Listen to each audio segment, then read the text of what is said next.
Yo, one thing I just came to say is don't count yourself out.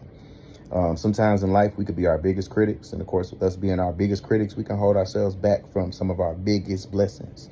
And of course, just doubting yourself the whole time. You just never know that talent that you may have. The people around you might be telling you that it's nothing, and they could be telling you that because they might be jealous, or they may not want you to go to the next level, or they may just unconsciously be holding you back. But hey, don't let that happen. Sometimes you just got to look inside yourself. You got to be your biggest upbringing. You have to tell yourself that you can do it. You have to sometimes put yourself out there on the limb.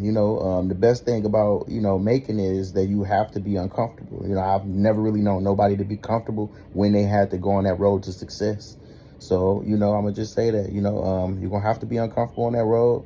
But of course, at the end of it, it's so much comfort, there's so much blessings, and it's things that you really are destined for. So give yourself that chance. Go ahead and do it, and stop listening to yourself.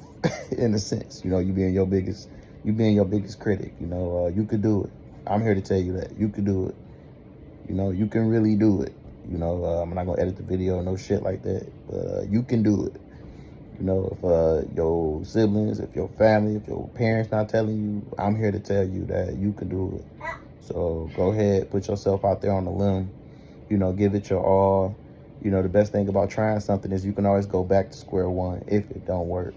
But of course, if you never try it, years later, you're going to be sitting there with that what if. You don't want that what if.